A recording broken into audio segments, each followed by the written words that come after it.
Salario. El salario es el pago que recibe un trabajador por los servicios que presta a su empleador.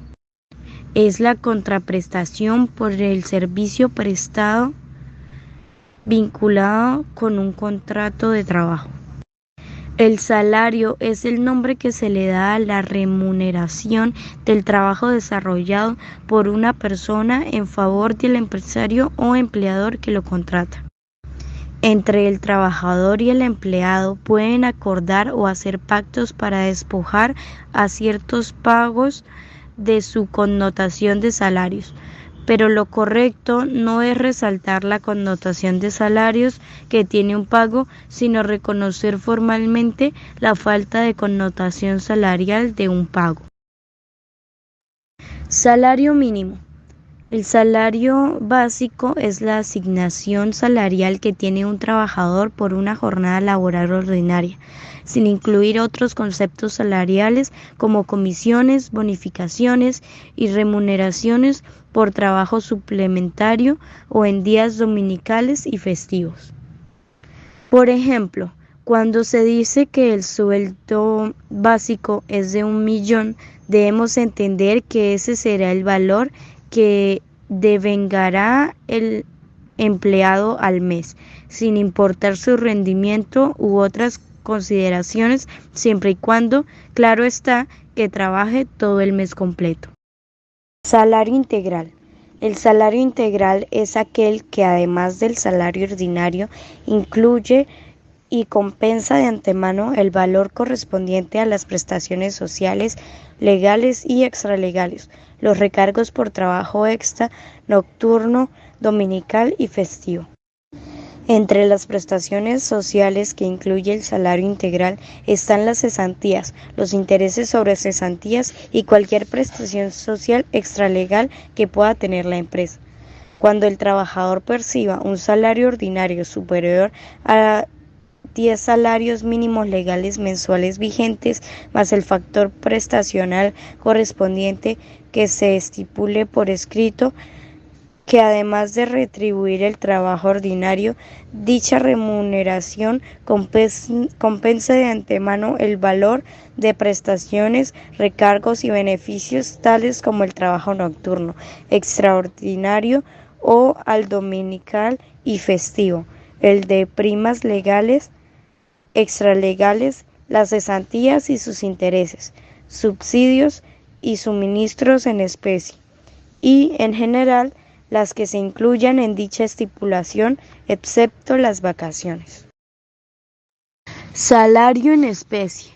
El pago en especie es un pago que no se hace con dinero, sino con bienes y o servicios, y el salario puede ser pagado en especie en los términos del artículo 129 del Código Sustantivo del Trabajo.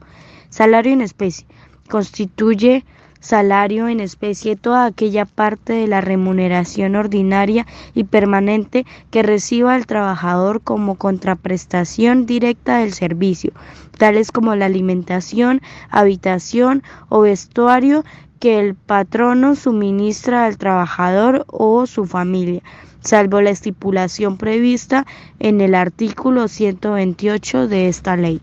Salario variable.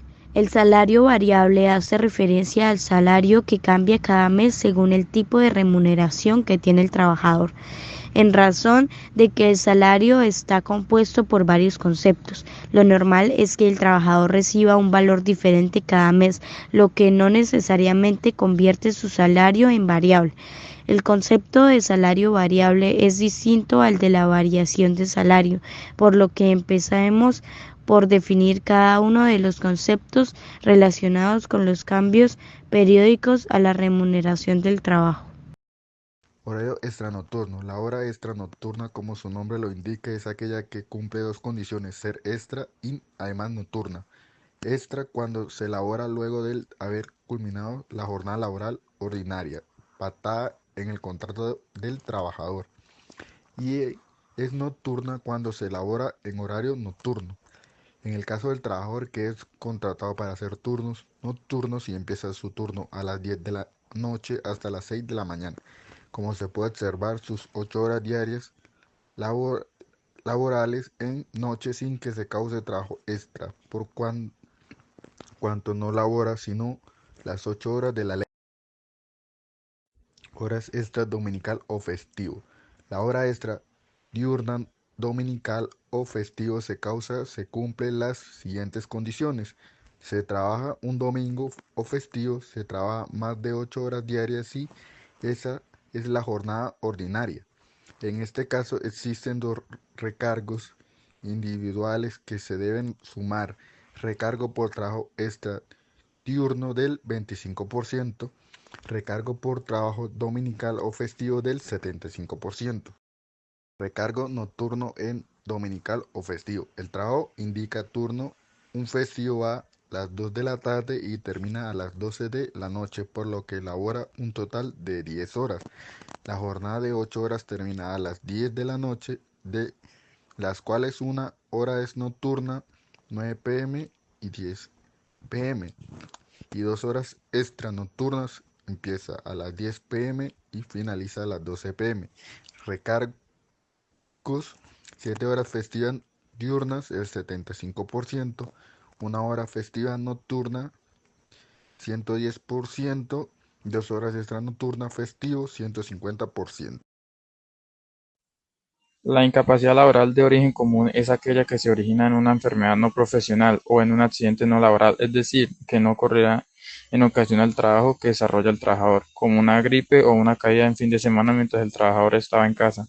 La incapacidad de origen común está a cargo de la EPS, pero solo a partir del tercer día, es decir, que la empresa debe asumir la incapacidad de los 2 primeros días. La incapacidad, en todo caso, la paga la empresa directamente al trabajador y luego la empresa repite contra la EPS, o mejor, les descuenta de los aportes que le hace la EPS en los periodos siguientes.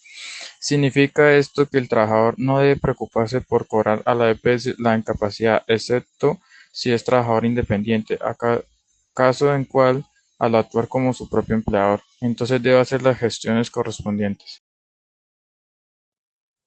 Incapacidad de origen laboral. Incapacidad de origen laboral o profesional es aquella que se deriva de una enfermedad ligada con las actividades del trabajador en la empresa, o de un accidente sucedido en la empresa o mientras estaba laborando, como por ejemplo una adolescencia del túnel carpiano en una secretaría o una fractura que sufre el trabajador mientras opera una máquina de la empresa. La incapacidad origina en una enfermedad de origen profesional o por un accidente de trabajo debe ser pagada por la Administradora de Riesgos Laborales, ARL, a la que se esté afiliada a la empresa. Para el caso de las incapacidades originadas en una enfermedad profesional o accidente de trabajo, la ARL debe cubrirla desde el primer día de incapacidad y corresponde al 100% del salario base de cotización según el artículo 3 de la Ley 776 del 2002. PILA es una ventanilla virtual que permite el pago integrado de aportes al sistema de seguridad social integral y para fiscales, en la cual los aportes reportan la información para cada uno de los subsistemas en los que el cotizante está obligado a aportar. Es responsabilidad del aportante suministrar la información para la liquidación de aportes al sistema de seguridad social integral y para fiscales. Prestaciones sociales. La prestación social es una especie de adicional que el trabajador recibe, que no hace parte de su remuneración y, por tanto, no constituye salario. Las prestaciones sociales están conformadas por los siguientes conceptos: prima de servicios, auxilio de cesantías, intereses sobre cesantías, dotación. La liquidación de las prestaciones sociales se hace con base en el salario del trabajador en función de los días trabajados por el empleado. Téngase en cuenta que cada concepto se liquida en fechas diferentes. Prima de servicios: en junio y diciembre o en la fecha en que se termine el contrato. Cesantías e intereses sobre cesantías: a 31 de diciembre o en la fecha en que se termina el contrato de trabajo.